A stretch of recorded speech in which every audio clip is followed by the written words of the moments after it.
Hello, we are from Group 3 for an integrated group project for Chemical Engineering Thermodynamics 1 and Process Heat Transfer.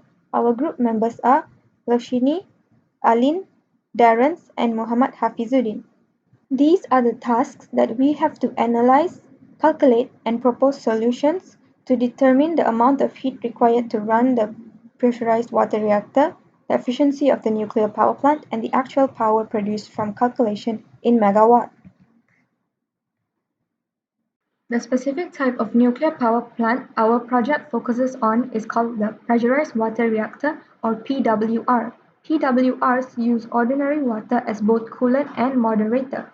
The design is distinguished by having a primary cooling circuit which flows through the core of the reactor under very high pressure and a secondary circuit which steam is generated to drive the turbine.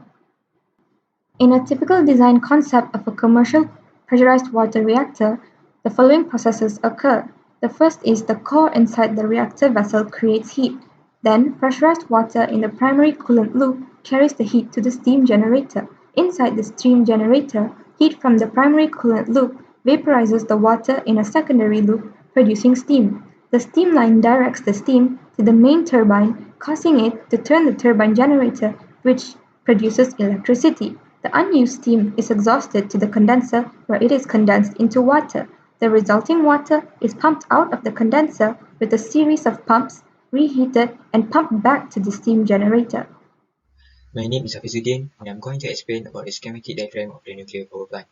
First, water in compressed liquid state at 330 degrees Celsius and 15.5 MPa will flow to the pressurizer before enter the steam generator.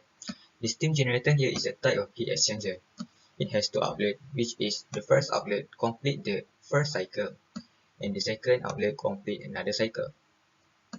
So at this outlet, water at superheated vapor state at 295 degrees Celsius and 5 MPa will then be transferred to the turbine.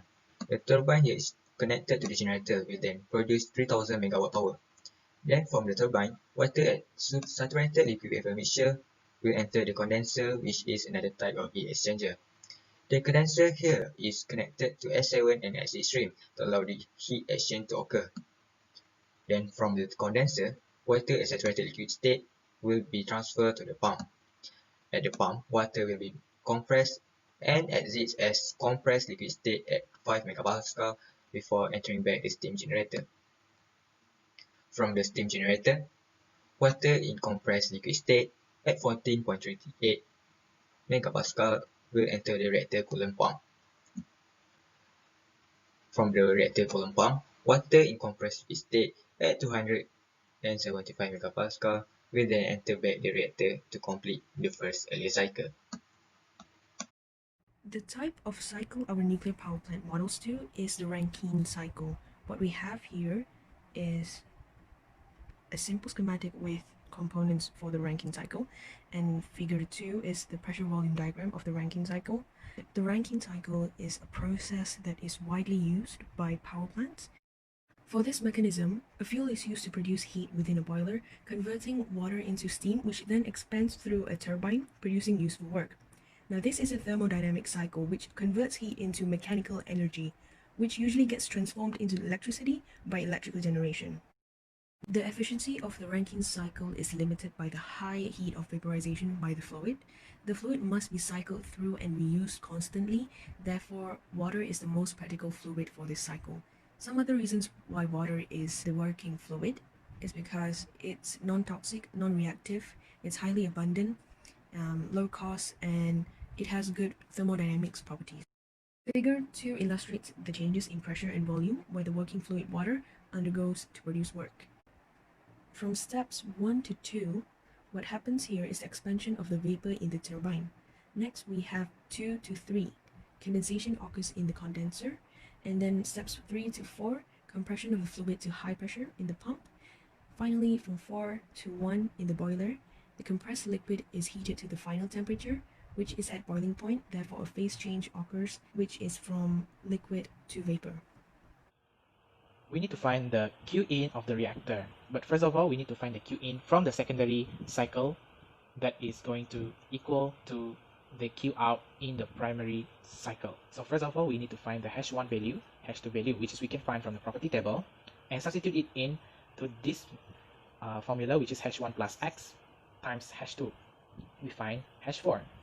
Since the question has given us 3 times 10 to the power 6, we just substitute that in and substitute the hash value and hash3 value, and we find ourselves a mass flow rate.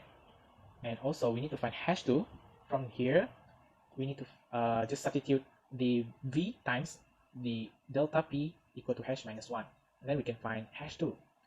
From here we just substitute it into this equation, and we find the Q in is 2734.68, and then we just substitute in m times Q in, and the answer is at 0.4 megavolt.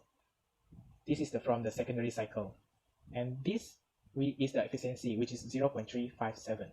This we are going to use this to find our actual power produced later on.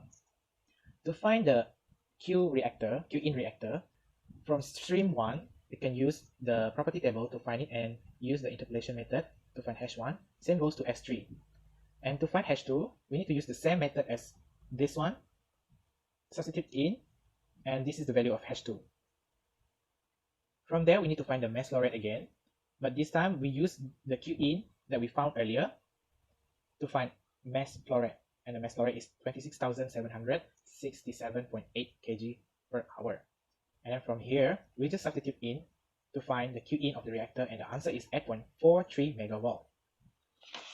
To find the actual power produced, we just use the efficiency just now, which is 0.357, and the formula is actual power produced over heat generated for the PWR, and we find the W net out, which is the actual power produced. So the answer is 3.01 megawatt. The percentage error is 0.33, as this is the theoretical value and this is the actual value. So this is the percentage error of the system.